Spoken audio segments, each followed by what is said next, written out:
Hey, what's up, everybody? Shabbat Shalom. Okay, so I was gonna talk about the differences between Islam and how can I say the Torah, the Tanakh. There are differences and there are similarities, and why the two are very close, and why the two are very important to look at. When you're talking about trying to get to the true Creator. Christianity can be a way to get to the true Creator as well, but it's more coded than Islam. Islam is more direct. So depending where you stand in Christianity or Islam, depicts how you have to wiggle your way to the true Creator out of those false belief systems of wood and stone that's prophesied in the book of Devarim in the Torah. Said that in the time to come, after we escape, from Egypt or Mitzrayim, we were in the wilderness, and we were on our way to the promised land by Masha, as some call Musa or Moses wrongfully. He prophesied in the wilderness that the day would come where in the future we worship gods that are brand new, gods that never existed before in old time. Like, you can find no record of these gods existing way before, from the very beginning of time, because the Creator does not change. The world does not change. The sun did not change. The planet did not change. It's still the same planet, the same water, the same sun, the same moon, the same stars. So the Creator would not change either. And so because the example of that is the creation itself, of the Creator not changing, he changes not, then the belief system would not change either. So it was prophesied that newfound belief systems would rise up in the earth, and many people would follow after them. Wood and stone. Wood symbolizing the cross, the wooden cross of the Savior, and stone symbolizing the Kaaba stone of the Islamic god Allah, which has no name, or which is not named. It's just called Kaaba stone. So if you ask what Allah's name is, I never got an answer yet what the name of Allah is, because anybody that is close to a scholar or a scholar would know that when you're talking about languages, Allah is just a noun. It's not a proper noun. Okay, so in English, proper nouns can never be changed. McDonald's is always McDonald's, no matter what country you go to. So it doesn't change. Proper nouns never change. Your name, it never changes. The phonetic is just going to be connected, as far as the language putting those characters together to make that phonetic or that sound of your pronunciation of your name. But it'll never be a new, different name. It'll be the same name. It's on your identification card or your passport. It will never be something new. So proper nouns are never to be changed, because there are rights and inheritances that come with those names. If you change these names, then the people that own the right to that name would not get the benefit of whatever it is they're supposed to get. So let's say you owned a lot of gold and it's under your name. But if somebody changed your name, you cannot obtain that gold anymore, because somebody changed your name and said your name is no longer this, your name is that. So that's why I'm saying it's very critical to proper nouns. So Allah in Islam is never explained to me by someone what his actual proper noun name is. Who do you actually call on? Or do you just keep saying God, God, God? But what is God's name?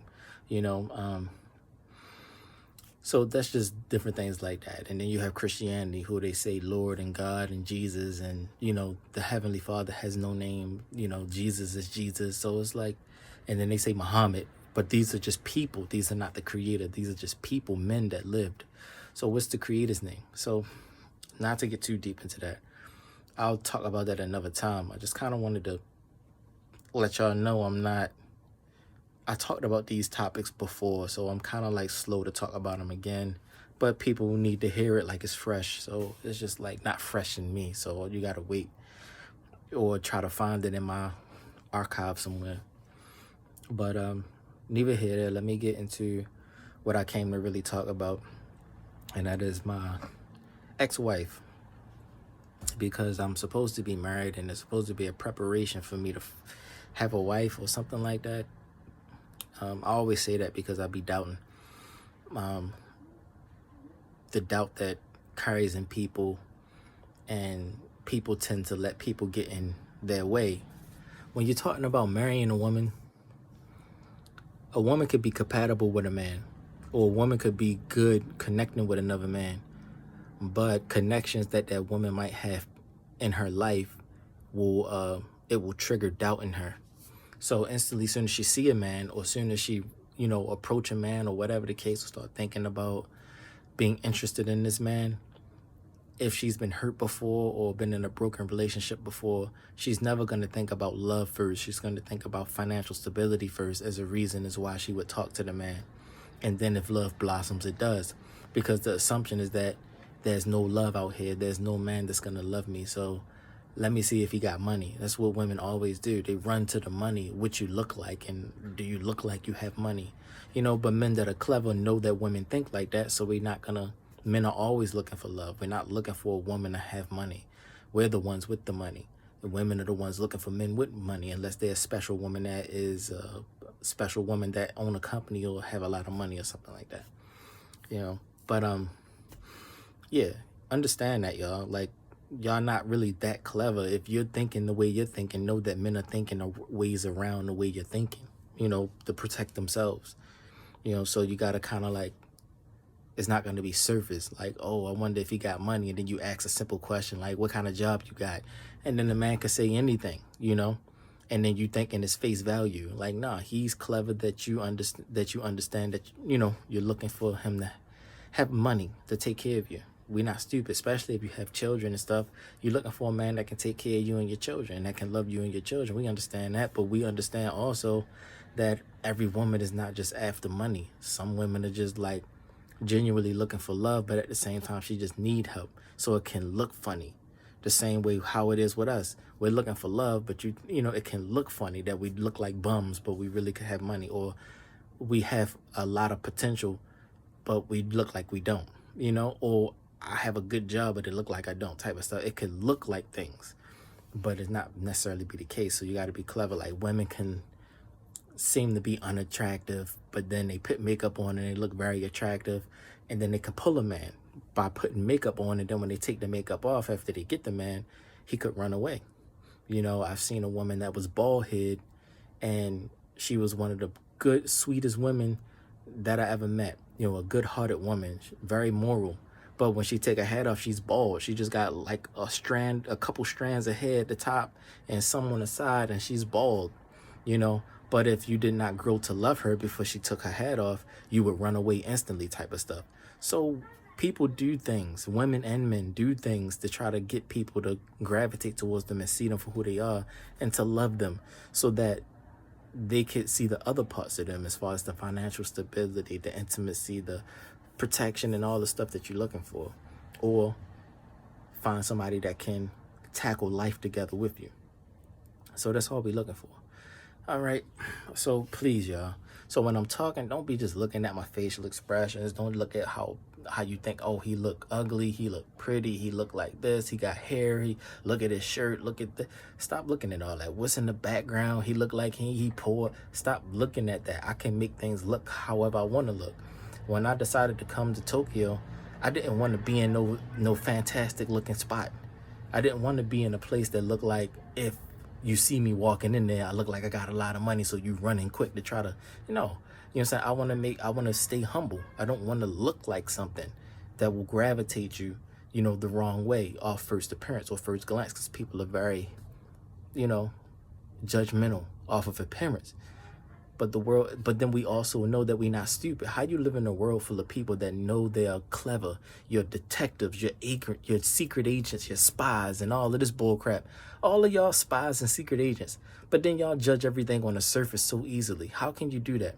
How can you judge everything on the surface so easily, but you're supposed to be super detectives and super spies and crap like that, but you can't get past the appearance part of things? Like, oh, he looked like this. Yeah, but okay, ain't you a detective? Ain't you a super spy? That's like what? That's your final conclusion. You know what I'm saying? The world is in a, you can't do that, yo. So it's the same way when it comes to relationships. Don't just be judging things on the surface, choosing people just because of the way things look. All right, and the way things sound. Really, like, try to get close to somebody. And if you can find somebody that is genuine and real enough to open up to you, and they are good, you know the rest of the process, then you have someone good on your hands. If there's good, put everything on the table. Can you deal with this? Can you handle this? And you work that out with each other. You work that out through life, and you tackle these things through life together. Both of y'all gonna have baggage. There's nobody you're gonna meet without baggage. So you're gonna go into a relationship every time with somebody that has trauma or baggage. And then it's just a matter of you putting that on the table. Well, this is what I'm working with. Don't hold nothing back. This is what I'm working with. Can you, do you think that's something that you can work with, or something that you can, be a part of my life with? And the person will normally say yes or no. Men, mainly, we always say yes. Most of the time we say yes because we understand we're men. Women, a lot of the times, they want an easy road, so they'll say no and look for something different because they have a pretty face. So if a woman is pretty face and skinny body and she got options, she'll say no quicker than another type of woman. So neither here nor there. Let's get into the rest of this. My ex-wife, y'all want to know about her. So I'll just put some key things up here, and if I get emotional, I might talk a little bit, but I want to try to keep it just strict to just facts and things like that, and not try to get biased or emotional, where people could be like, oh, well, that's just your opinion, or that's just how you felt, in a relationship, how you know she really felt like that, that type of stuff. But when I first interacted with my wife, my ex-wife now, it was online. I was not trying to talk to her. It was a group chat, and we were talking about the flat earth, if the earth was flat or not. And I had never heard anything about that before, it being a debate between it being a flat earth or not a flat earth. I never, because I wanted to, I had just came back from the Philippines. And so I went back on Facebook to see what was going on in the Hebrew community, like what's going on, as far as brothers and debating and this and what's going on now, new doctrines and da-da-da-da-da. But they were talking about flat earth. And so I just kind of asked questions, and I was like curious. And so people just kept sending me information, like, look at this video, look at this article, look at this, look at that. So I was checking these things out, and one girl in particular just would not let up. She was just like attacking everybody. No, the earth is flat, the earth is flat. She was going crazy on everybody, especially me, because I was like, I'm not buying it.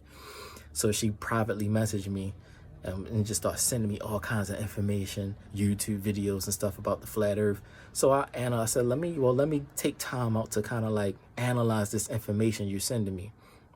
Now, mind you, this whole time I never looked at her Facebook page or nothing. I just was like trying to check out this flat earth information that she was sending me. So I was really concerned, really into it. So after I researched and studied it, I was like, well, I kind of, she was still contacting me. Like, well, I kind of feel like da-da-da-da, and that kind of makes sense here, don't make sense there, da-da-da-da. So then eventually we ended up video chatting, because she was really trying to convince me that the earth was flat. It was so easy for her to video chat me over a basic topic about something called the flat earth. But rather than her video chat me from me saying that, oh, you're beautiful, you're pretty, would you like to video chat and get to know each other? Instantly, she would have said no. But because it was about the flat earth topic that she was really interested in, she video chatted me herself, And once she video chatted me, we talked about the flat earth, this, that, and the third. And I was like, it was like easy to talk to her because we had a topic. So that's one key thing that I would say pulled me into connecting with my now ex-wife, was having a topic, a mutual topic to talk about that we both were equally interested in. And it wasn't that I was trying to prove she was wrong or anything. It was more like, I'm just trying to get to the bottom of if this is true or not. And so I was way open to whatever she was saying, trying to analyze everything, all the information she was giving me. And she was just giving it to me, and she was very into talking to me. And so that turned into her giving me information and me connecting it to the scriptures, and then being able to connect the dots better for her. Like, wow, that makes sense because this and this, and the Bible says this, the Torah says this, and this connects to this and this. So it does make sense, so now these scriptures are opening up to me, so it makes more sense. So she was like, oh, I never thought about that either. So that's how it started. us having a mutual topic. And from that mutual topic, it turned to her asking for my phone number. And when she asked for my phone number, we talked on the phone, but I was working all the time. So I would go to work and I would get off work. I was new to the job I was working at. So I was trained, but not fully trained. So a lot of it was trial and error. I had to learn the hard way. Like I installed cable and Wi-Fi. So I didn't know all of the protocol of how to do things and how to hook up the lines and this and that. I didn't know everything. But so it took me a lot of time on some jobs to like complete the jobs. And I would get home late, like 9 o'clock, 10 o'clock p.m. and had to go to work the next day by, 8 o'clock, or 7 o'clock. I had to be at the shop and then 8 o'clock work. But neither here nor there, I had to get up early and then work until late, trying to learn how to do the job fully. So yeah, I really fought to keep the job that I have and earn the money that I earned. And she would call me every night when I would come home, 10 p.m. And I will be dead tired, but I would still give her time.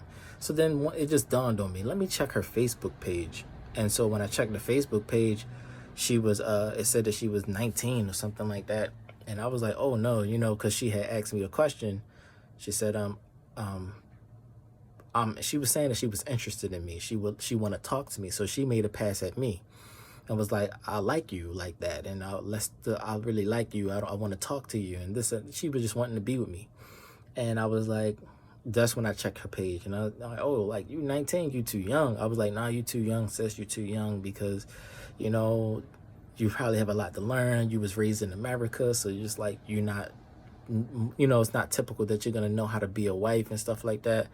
I'm too old, and mature and stuff like that. And she was like, I was like, it's best that I be a teacher to you. I be your rabbi and teach you the Torah and help you find a husband for yourself, somebody in your age bracket.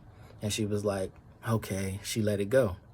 But as we kept talking, I'm like, well, if you still want to talk about the Torah, the scriptures, then let's do so. And the flat earth and different things like that, we can do so because it's good communication, good talk.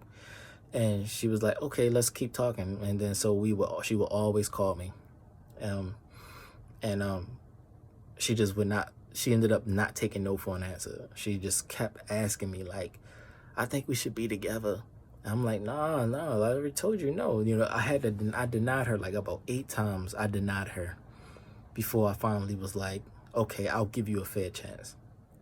So that's how it started. That initiated me making plans to go and meet her physically by all of this online communication and us talking and then this face chatting each other on Facebook and all of that stuff happened first. But because I'm a real person, no matter what kind of system I'm using, whether it's a social media, a telephone, a text message, or face-to-face, or even writing a letter in the mail to you with a stamp, no matter what method I use to communicate to a woman, I'm real in every method that I use.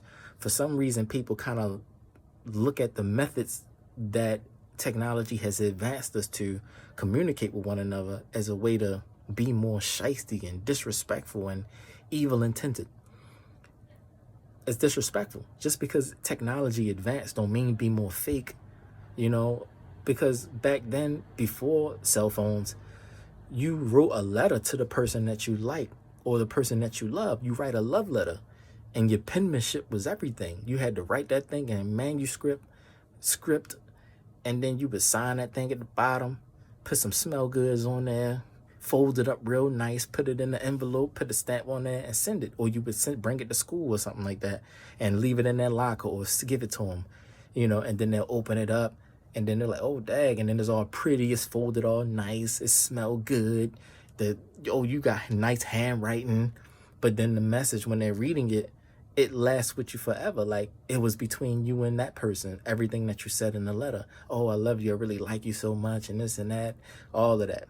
Even the fact that you had to go through making errors and mistakes and writing stuff over again. No matter what method you use, it was all about expressing the love you had for someone. Okay? And so with me, that stuck with me throughout my life No matter what way I use to communicate with a woman, I'm going to always be real. I'm going to always express the realness of my heart, and the purity of my intent is always going to come forth. I don't ever have an evil intent towards anyone. That's why nobody can find any fault in me. My intent is always pure and good towards you.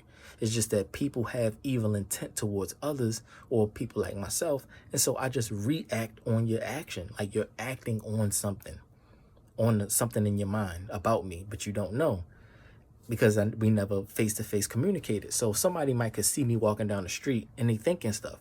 So they acting on what they're thinking about me without actually communicating with me or conversating with me.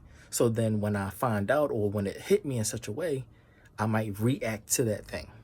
And if I react a certain kind of way, you know what I'm saying? This is what you get. The reaction of whatever your action is. So it's not that my intent is not pure. It's that people's intent is impure towards me. You know, and so it looked like I'm a bad person or have a bad intent because I reacted off of you and you wasn't expecting that. But if everybody has a pure intent towards everyone, communication goes a lot more smooth, as it did in the 80s and the early 90s. Whenever you wanted to know about someone, you had to walk up to someone and talk to them. It was no social media. It was no sitting on the side listening type stuff. It was you had to walk up to the person, get to know them. How you doing? This, that, and the third. You new around here. This, that, and the third. You had to have good communication skills, which is what is lacking in this this society, in this generation. Communication skills, knowing how to just communicate with someone with a neutral intent or a pure intent. Because if you have a neutral intent, that even works. You don't like the person or dislike the person. You're just talking to them to get to know where their head is at and what they're doing and what they're about, so that you can have a better understanding what's behind the face that you're looking at. It's not that you're trying to play Minority Report or super detective, like, oh, he looked like this. No, talk to him and see what he could be going through some stuff in his life. So his face look real aggressive because he holding a lot of pain. You don't know that. So you have to talk to people. But in the new generation, they don't know how to do that. And that's the one thing I think is lacking in y'all agencies and detective work type of stuff, and your secret, all kinds of stuff y'all talking about, is the generation knowing how to communicate with people. Y'all just taught them how to sit back on the camera and spy on people, not communicate. So that way the hospitality is low to none. So people, they lose the ability to be hospitable to potential people that can increase your economy or be a good benefit to your community and society, you know, and that's what you end up losing. Good people. So anyway, leave it here there. Sorry, let's back up. So when I ended up deciding to visit my now ex-wife, we had talked a while, and I was like, you know, I can come and visit you and da. So we made plans, and I came to Utah, Salt Lake City, Utah, and I visited her, and one thing led to another, and we just kind of got closer and closer. But it was more like I just kept giving her chances, because when I first met her, she was a mess. I just had to be honest. She was a mess. This is just the fact, not how I feel. When I met her mother, she lived with her mother. So when I met her mother, the first thing she did was fuss at me and was like, if you hurt my daughter, I'm gonna this, that, and the third. And I was like, wow. I was like, do I deserve that? You know, the first time you meet somebody that love your daughter, your reaction is fight and threat, not, hey, how you doing? Sit down, take a seat. Let me get to know you.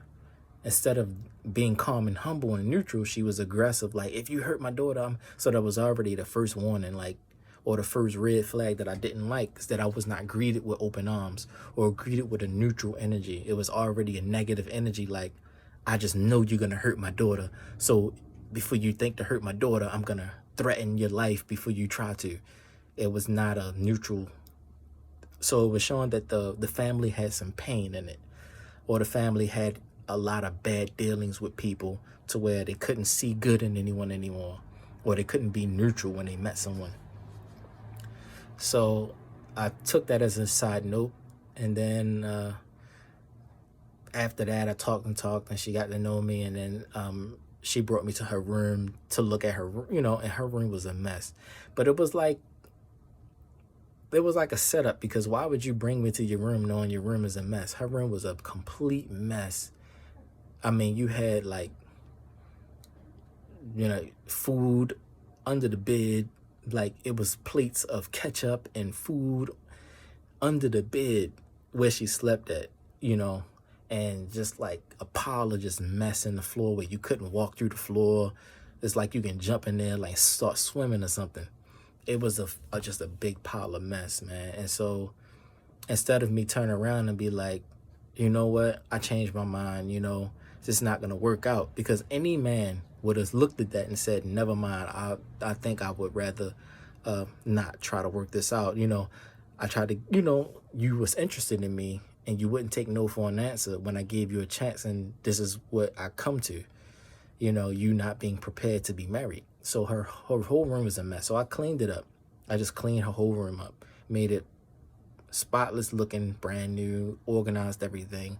Her papers, her this, her that, her clothes. I organized it all and cleaned the whole room up, vacuumed everything. Then I was asking her about washing clothes, and she didn't know how to wash clothes. So, she went on Google search to figure out how to wash clothes. And I'm like, why didn't you just ask me how to wash clothes instead of go to Google? So it was like another thing. So that was one, or another one. And it was just more and more stuff like that just kept happening to where it was bringing me down, as far as my doubt in believing she would be a good mother and a good wife. It was just like, what are you really doing here? So I'm thinking like maybe you just poor, you need somebody that can take care of you, and I was the one that gravitated towards you. It was just looking real funny, and then I found out she smoked like crazy, and I'm like, I didn't know you smoke. Why didn't you tell me you smoke? And she was just like, yeah, I smoke, da da da. I'm like, you think you can have children smoking all the time like that? And she was like, I'll stop smoking if I get pregnant, and da da da. She was just doing everything to try to keep me around. So eventually I just started going to work, and then it just was like always some secretive stuff that was going on with her. And we couldn't have a straight relationship or marriage. But then eventually, but I just kept giving her a chance, like one fair chance. I was being very fair. Like, maybe her life is trapped up in a situation where she can't get free of it. So the only way she can do it is do it like this. So I'm giving her the benefit of the doubt really hard, thinking that she's trapped up. So we go to, eventually we get married, and we go to the courthouse, and I was like, even though we did not have the ceremony yet, we're going to do the certificate first. Still say your marriage vows, or say something, and I'll say my marriage vows, and she was like, okay. And then we went in before the judge, and the judge was like, okay, did you lawfully take this man to be your husband, and da da da, all of that stuff. But I said my vows first, and then my vows was so sacred and pure from the heart to where even the judge was like, I never heard, she was an old lady, she was like, I never heard somebody say their marriage vows so pure before. I never heard it like that before. That was so holy. I never heard that. Really, you can tell that wasn't fake. And she was just so like in awe, like, everybody was kind of frozen after what I had said in my marriage vows, and then I ended with till death do we part together into everlasting life, in the name of the Most High Yah, the true creator. And so I ended like that. She was like, till death do we part together into everlasting life. What? It's because it made more sense. Not till death do we part, but till death do we part together into everlasting life. Why? Because if you say till death do we part, that means that you won't see each other ever again. So you're not really married. It's just some kind of union that you're in, and you made a vow, and the only thing that can separate you two is death. In real marriage, you never separate. You go together into the kingdom of heaven. So till death do we part together into everlasting life. We never separate. We never part. So it kind of made her think, and that's why she was like, that was holy as ever, da da da da. And then when my wife, she was like, do you have any vows? That she just never said anything. She just stood there looking at everybody, looking at her mother, and then the judge was like, she forced her to say something because she was about to like not know what to say. She just froze. She didn't say anything. So the judge was like, do you lawfully take this man to be your husband? Like, she was getting mad. And she was like, I do. Okay, it was like messed up how it happened, but she had to force her to answer the question. And so the judge was mad, and everybody was mad together at how that had happened, but it still was like, I don't know. I'm going to get emotional. I don't want to go too deep into it. I just want to talk about it. But after that, we had left. And so I gave it a year time for her to say her marriage vows. And she never said her marriage vows. I was like, I'm starting to doubt the integrity of this marriage after 1 year. And she was like, she wrote down her marriage vows on a dry erase board. And then I read it, and I couldn't even read the handwriting, and she erased it. I'm like, what are you doing here? Like, what is your I didn't know what was going on in her head. So whatever she was going through it because her intent was not pure when she met me. She had an ulterior motive as a reason of why she was trying to bring me into her life and into her life situation, whatever's going on in her life. But because I was a pure-hearted man, she could not bring me into the mess that she was in. Like when you realize somebody's not dirty, but you assume they was dirty from the beginning. But when you realize they not, you have second thoughts. And then you feel different. And everything you said before, it don't mean anything anymore because you was just joking. You was playing the game. You was catfishing. So that's how it be. That's why I tell people, always go in with pure intent. But for some reason, women have that hard. It's harder for women to do that. Because they like it, the prettier you are, the more you don't want to educate yourself, the more you don't want to do anything with your life or be somebody. You'd rather just run around and scam men and play with men and have men do stuff for you so that you can just make it look like you this beautiful woman in the best beautiful places on the beach side with the bikini and all that bull crap because you're just pretty and you said something real clever and something, you're real shaky. And that's dangerous. Rarely do you see beautiful women being doctors, nurses, clerical type work, administrative type workers, secretaries and stuff anymore. You don't see women doing respectable jobs anymore, making that money that way. You see women wanting to play with men that's out here, whatever they doing to get all this money they got, trying to be chosen or picked. So they can be on Instagram and on social media posting pictures of their food and crap like that. And you ain't even about to eat nothing. It's like a little piece of, like, what is that? It's like, what are y'all doing? So it's a mess, yo. It's a mess. But it's a lot more stuff. I don't want to get emotional that happened between like my daughter and my son that I believe is not my daughter or my son because of some ties that my wife had with ex-boyfriends. Her telling me she had lust issues. She had issues with lust. And I was like, why didn't you tell me that before we got married so that I could help you with those lust issues?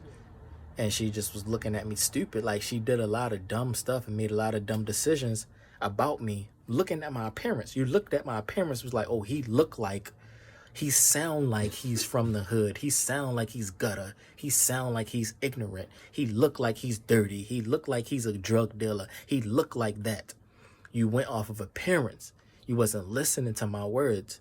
There's no such thing as a man that's gonna be a dirty man. Everything that come out of his mouth is about heaven. A man that talk about heaven, most of his conversation is about heaven and holy things, is not gonna be close to human-like stuff like selling drugs and doing dirt and doing this and trying to scam people and about mess and about sex and porn and all. We're not about stuff like that because our mind is focused on heaven, and nobody's mind is focused on heaven if they thinking about dirt. So it don't work that way. You can't be doing dirt thinking about heaven all the time. So that just was crazy, yo. So whatever going on in her head, it messed all the way up the relationship. And that's probably why I haven't seen my daughter in 4 years. I haven't seen her in 4 years. I don't know what she sound like. I don't know what she look like anymore. And my son did it. If it's my son, I signed both birth certificates, but they not my children, I believe. I just signed birth certificates because she probably tried to play a child support scam, and just as long as I sign a birth certificate, she can pull money out of my bank account wherever I, wanted to play a scam on me.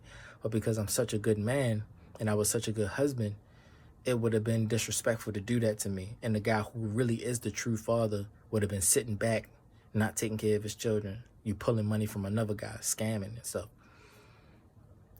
So yeah, that's why I said the children are not really my children. I love them like they mine. I signed a birth certificate, but it's not the first time I got caught up in a almost child support scam. Another woman before, but this conversation is not about her, but another woman before tried to play me like that. And she said I was the father of the child and I was trying to marry her and get my life together. I was younger. I was like 19. I was like 20, 21. And I was trying to get my life right and try to marry her, try to correct my wrong. You see what I'm saying? I wasn't just running away or trying to run away. Oh, no, she pregnant. I'm going to run. I'm like, oh, no, let me get my life together. Let me pick the Bible up. Let me try to get back on track with myself because a child is coming into the world. I got to be responsible now. I have to be a father now. So let me man up. So that's how I was thinking. And it turned out that I'm not the father. And I took the DNA test and I'm not the father. And so it was a mess, man. It was a mess. So she couldn't take me to court on a child support scam. It was crazy, yo. So that's the mind of women too in America. They will get pregnant by anybody and put it on the best man that they think would be responsible as far as like going to work and stuff like that and making money. They're not looking at the heart of a man and how good of a man he is and that people might love him. But you rather like, oh no, he making money. Let me use him. You're not thinking that he's a good man and that we have feelings too. We have emotions and feelings too, yo. A woman break us too, like crazy. We have good poker faces though, but women break us when they do stuff like that. Especially men that are good fathers. Like we want to be in our child's life and raise them, not just sitting there being sperm donors. And then you want to play a child support scam and we never see our child again. And then they get older and they screaming, "Where's daddy?" And then they hate us because you done did some bullcrap because America gave you power to take children from us. You see what I'm saying? And you're leaving the generation to come in a mess. So it's only going to cause chaos and destruction to come in the whole planet for just keep having children with no fathers, growing up being a mess. OnlyFans, Fansly, porn, this, trying to be pretty and trying to scam the next man and catfishing and doing all of this bull crap to survive instead of just be wholesome women and wholesome men. Because you're taking the children from the fathers and then you're not raising them. You know what I'm saying? You take your anger out on the children from how you feel about the man. And you don't treat the children right. But if the father has the children, which is the Torah law, if the father is given the children, which the father's supposed to have them, he will raise the children balanced with a balance. He won't sit there and be like, I had these children by this woman and you look like your mother. You remind me of your mother. So you treat that child terrible because they remind you of their mother. You know what I'm saying? Or some bullcrap like that. Or you want to go out and party so you don't spend time with your child and teach them or do this or whatever the case. Women are the ones that are a mess. They'll leave their child in the dirt and go hang out and party. I mean, I'm talking about typical stuff that I was raised in, the environment that I was raised in. You know what I'm saying? And how a woman like my ex-wife could be the way she was towards me. But if I give you too much details, man, it's just going to leave more emotions and stuff like that. But I would say just in that small little bit, she was not ready for marriage. She was just playing a game. And I did not know about catfishing. I had just came from the Philippines. And I was in the Philippines for about almost 3 years. So this new thing come out called catfishing, and I didn't know anything about it. So she was trying to school me on catfishing and had me watching a catfish show and stuff on MTV. And I'm like, what the heck is this catfish stuff? And she realizing I was like lost and clueless. I had nothing to do with what was going on the past 2.5, 3 years. You know, it was like, it was a mess, yo. But at the same time, I was telling her, like, that's why I'm older than you. You know, when I was coming up, you couldn't play games like this. Like, the first time you heard somebody playing games with someone was when text messages came out. Text messages was the first way for somebody to say something so fake opposite to what they really felt in their heart. So text messages was the main source of people lying about their feelings and emotions. Oh, I love you, but really you frowning up behind that text message. You know, and a lot of people got hurt very deeply when text messages first came out, because people will say something, oh, I'll meet you there tomorrow, and then they'll go there. People from my time, we understood, like, when you tell me to meet you somewhere, I'm gonna go there, because we don't have cell phones and stuff like that. We don't have, a lot of us didn't even have house phones. So by us not having phones or a way to communicate with each other, you had to go to the place where you said you was gonna meet me at. And I'll just stand there and wait for you. If you don't show, you just don't show. Then when text messages and cell phones came out, it was a way for people to say something false, like, I'll meet you there tomorrow at 2 o'clock p.m. Then tomorrow, 2 o'clock p.m. comes, the person is standing there, you text them back, oh, my bad, something came up. So, you know, I'm gonna have to reschedule. But really, the whole time, you never was planning on coming there. You see what I'm saying? So people started lying on a mass scale when text messages first came out. Then after text messages, MySpace and all this bullcrap come out. MySpace. And then after MySpace is Facebook. And then after Facebook is all of this other extra stuff start coming out. And people were able to start lying to people face to face. People to sit there and say things out their mouth acting like they really want to meet you. They really want to get to know you and stuff like that. But when you start getting real and be like, all right, I'll be there tomorrow, then they'll flip on you. I was just only playing. You know, you see how the world became? So what happened is you putting people that's not ready to be in society into society, and they're saying things and hurting people with their intent and not realizing the damage that they're causing to society by being fake and phony and not being real enough per intent or of a clean intent. That's what's happening. So that's why I tell you all the time, I'm not one of those people. I was raised different. Like how I am before cell phones and before internet, like there was no such thing as computers when I was coming up. There was no such thing as a computer. Like, what's a computer? So it was like you had to be real, or else the society didn't operate right. You wasn't going to work. You wasn't making money. Nothing was going to operate right in the community or in society if you was lying to people. You had to talk face to face. Every single interaction was face to face, unless it was a payphone or a house phone. You had to face every interaction. Now you don't have to. So y'all just be lying and playing too much. So no wonder you can't get married. No wonder you're not ready to be married, but you looking like you're ready to be married. You all in the camera looking pretty, acting like your mind is in a different place of war and battle. Whereas though somebody like me, really just looking for somebody to be married to, looking for somebody that's compatible to be with and to live with while y'all fighting and stuff. What y'all fighting against? Where y'all minds at? You know, what kind of generation are y'all? That's why we look at y'all like, what kind of generation? Y'all new. Y'all not real about anything. Y'all playing too much. But then you expect real interaction or real exchange. You want somebody to be real to you, but you're not real to someone else. Everything is a battle. Everything is a fight. You don't get any rest. No rest, no peace of mind, nothing. It's crazy. It's crazy, yo. It's disrespectful, yo.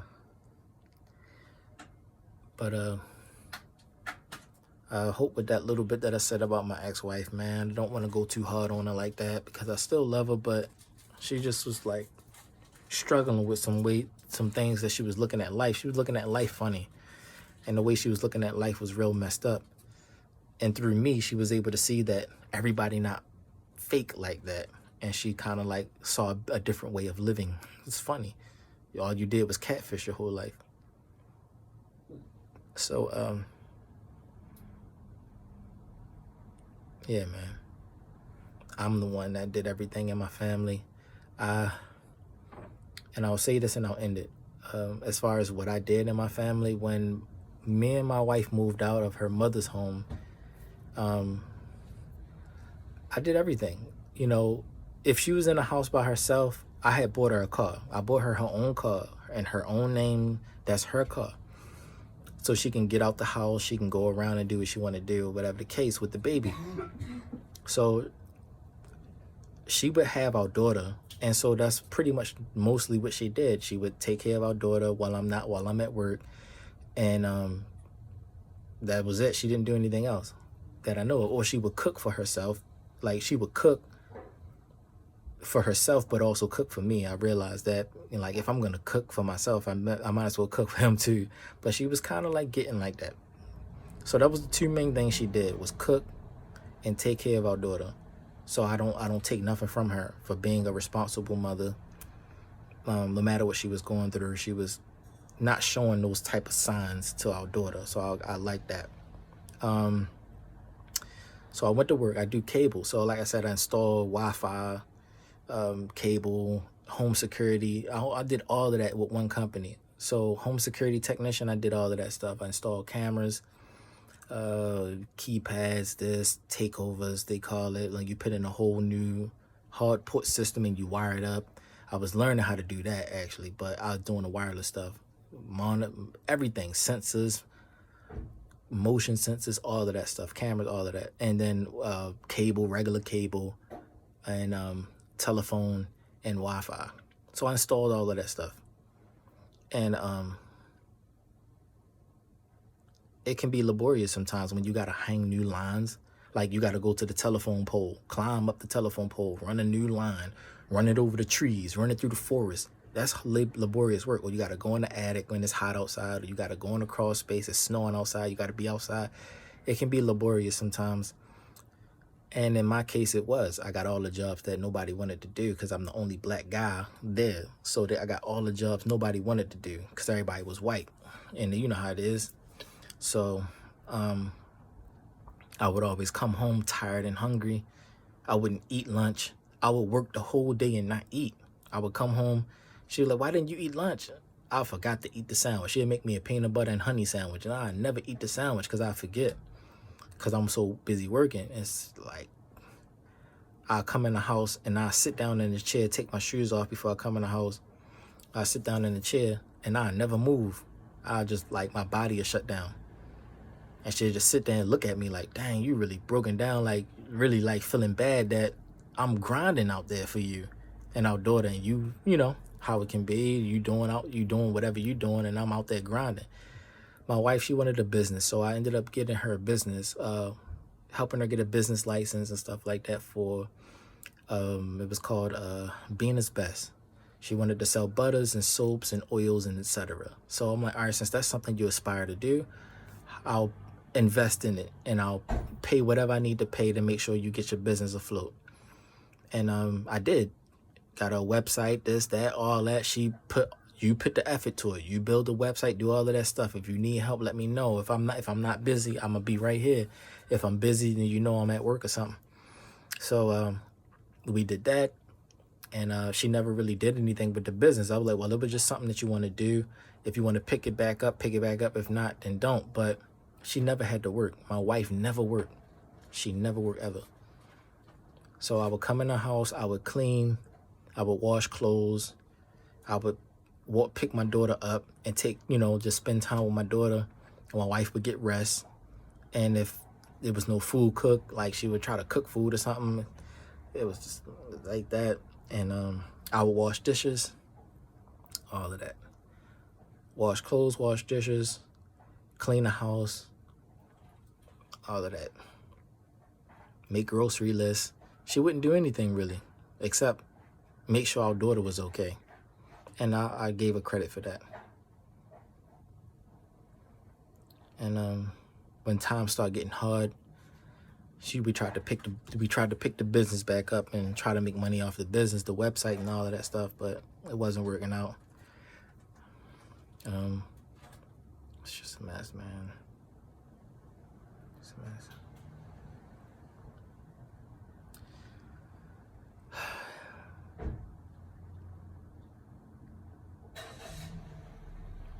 I was just stressing out too a lot too, man. So I was having a lot of mental malfunctions and stuff like that. I was like trying to keep my feelings and my emotions into.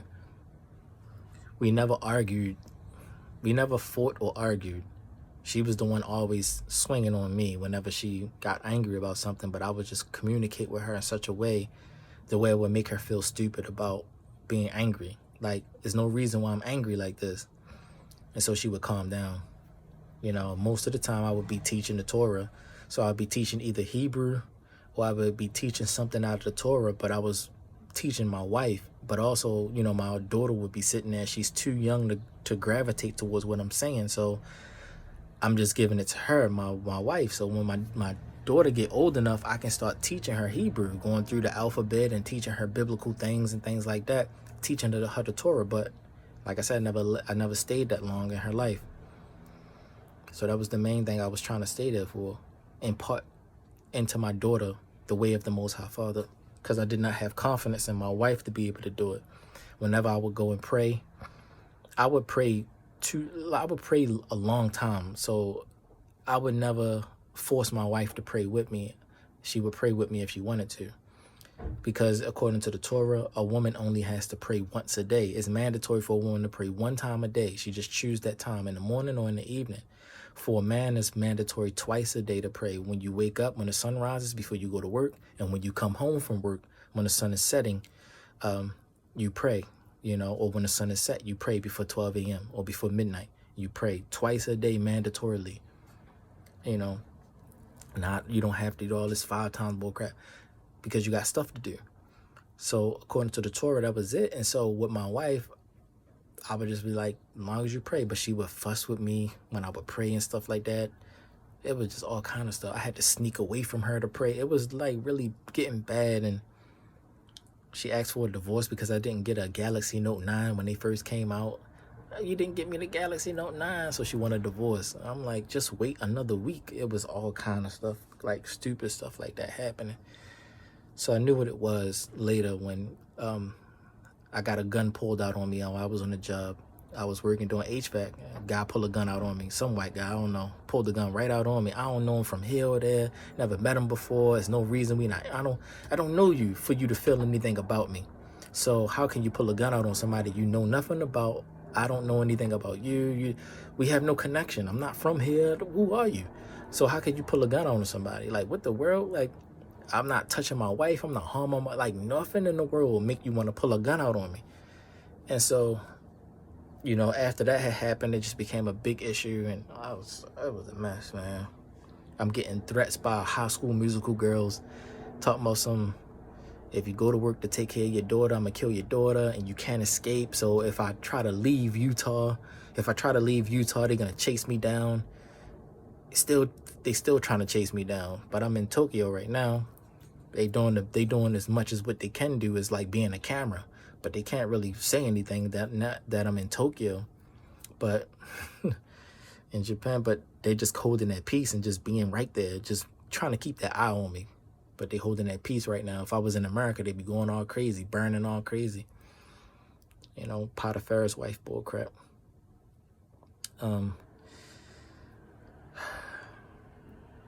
So yeah, so because of those different things too, was the main reason why I would say my wife and I started to fall off really. Whereas though she was kind of showing signs that she was growing and maturing, you know. But I was working with her with little things she didn't know how to do. I worked with her. I didn't just throw my wife away because she didn't know how to wash clothes. Okay, you don't know how to wash clothes? Let me help you. So I wasn't that type of man. Oh, you don't know how to do something? I'm going to get a different wife to know how to do it. No, let me teach you. Why? Because I know how to do it. You know, if I didn't have a woman, I know how to take care of myself. You know, some men don't know how to take care of themselves. They'll throw a woman away if you don't know how to do something instead of be able to teach her. It's a partnership. You know, sometimes your wife might not be able to do such a thing. So you have to step up to the plate, you know.